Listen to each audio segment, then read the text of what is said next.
Hello and welcome to Barnstable Today. I'm Len Gobeil. On our sister program, Barnstable This Morning, Sarah Colvin had an opportunity to talk to Dr. Mary Chakowski, our superintendent of schools. The issue of a new survey, which will be sent out to all special education parents, was discussed.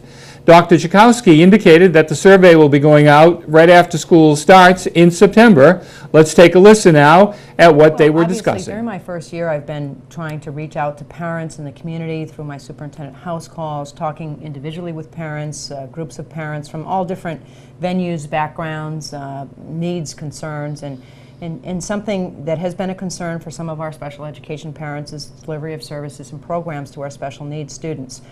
So I've been listening. I've been doing a lot of listening this year, and I'm prepared to, send them a survey. It's going to be mailed home to them about the middle of August, and it's questions relating to the evaluation process, the IEP development, how we communicate with parents with regard to special needs, how we budget for programs and funding. And this survey will go out, and I'm hoping parents will return it mid-September. And my plan then is going to be, it'll be a personal letter that will go out from me to the parents with the survey, asking them to return it mid-September. And then my hope is to compile those results, share the results with the parents, and then develop some focus groups next year with parents that I can sit down and listen to some of their concerns and begin to take some action around addressing some of their concerns. And it's going to be challenging, but once again, it's about understanding currently what we have in the program in our district and how we can improve that. Absolutely, and so important, really, the special education programs that are in the schools, and important to pay attention to the changing trends and the changing needs. Certainly will be interesting to see what the parents have to say, for sure. Absolutely. Also on this morning's program, we spoke with Energy Coordinator Richard Elrick about solar panels which will be going up in the town of Barnstable. Barnstable was ranked number 3 in the state of Massachusetts on solar panel use. Number 3 is not bad with respect to the number of solar installations we have compared with the other 351 cities and towns across Massachusetts, though I'm not so sure how much I had to do with it. But yes, I think the town of Barnstable should be quite pleased. So there was a recent report that came out by Environment Massachusetts that looked at all of the installed solar installations across the state. Again, these are installed installations, both ground-mounted and roof-mounted, and the report determined that the top 3 communities for solar installations were Boston at 157, Falmouth at 127, and Barnstable at 112. And that's total number of installed solar installations. And in terms of the actual capacity that was produced, Barnstable was number 7, and Boston was number 1 with 5,647 kilowatts at number 1. And at number 7, Barnstable, we had a little over 2,000 installed kilowatts of electricity. And this is before the larger CVEC installations were counted. So, it's pretty impressive. And I should also tell your viewers that this really is a time to pursue getting some PV installed out, particularly on their rooftops. There are at least 4 different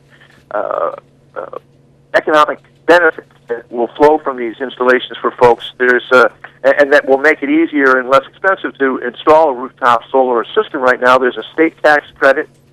There's a Mass Clean Energy Center rebate. There's a 30% federal tax credit. And there's something called, solar renewable energy credits, which are essentially environmental attributes that are produced by the production of renewable energy. So for every megawatt hour of solar production that comes out of your system, you can sell that on the open market.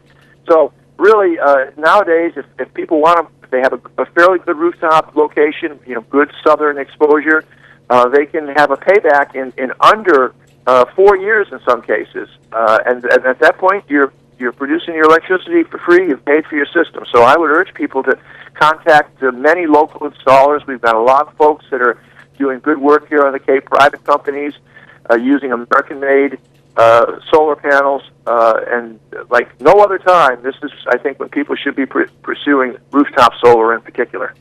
Is it a fair question to ask you why this solar company up at Fort Devens went out of business? You seem to be keep talking about, and as we all do, I guess, the wonderful use of solar energy, and how Boston is using so much, Falmouth is using it, Barnstable is. Everybody's trying to get into that, and of course that doesn't. That list that you were reading doesn't include all of the private people who are doing it. Why did this business go out of business up in Fort Devens? Actually, the list does include private installations as well as municipal. Oh, it does. Okay. The problem with, and I think you're referring to, I can't even remember the name of it now myself, but Yeah. they were a producer of solar panels. Right. And right now, the least expensive solar panels are coming from China. And it's because, at least to a large degree, the Chinese government is subsidizing their companies more than we are, believe it or not. And of course, the labor is a lot less. But there are some some solar makers in the states that are doing a better job than I think it was Evergreen. Evergreen Solar is the one that went belly up. But it's very hard for us to produce the materials as cheaply as they can be produced in some other countries. But as the technology improves, as the techniques for producing the solar panels gets more sophisticated, the price is coming down, not only in places like China, but here in the States. But it was just to specifically answer your question, it's really the challenges of competing in an international market with a lot of the producers of solar panels that can produce them less than we can. But, you know, as true as that is, it's also true that the actual installation for homes and for businesses and for municipalities is going down and down and down, and has been for the last decade. So it, Right. you know, it still makes sense for individuals to be pursuing these projects for their homes and businesses. The two gentlemen who are running for the office of President of the United States keep talking about outsourcing businesses to India and China and in foreign countries, but there still are wonderful companies here in the United States that are producing solar panels. No doubt about it, and certainly it seems to me that if I were running for office, I would make it a heck of a lot harder, or make it a platform that if you're outsourcing, there ought to be a penalty for it. We ought to be promoting American-made business whenever we can, but you know, it's a challenge, and there are politics involved, but still, solar is the way to go right now, and again, I would urge folks to consider it. Energy Coordinator Richard Elrick also talked to us this morning about electric charging stations for electric automobiles, which will soon be installed here in the town of Barnstable. Well, we are very pleased to say that from a grant that we received from the Mass Department of Energy Resources, we actually received 4 electric vehicle charging stations. We are in the process of installing them now. We just, last Friday actually, installed the first one at the county complex. We gave one of our 4 charging stations to the county complex because we thought it would be good to have one of these located on 6A, and so that one now is running. Where is it? Where is it?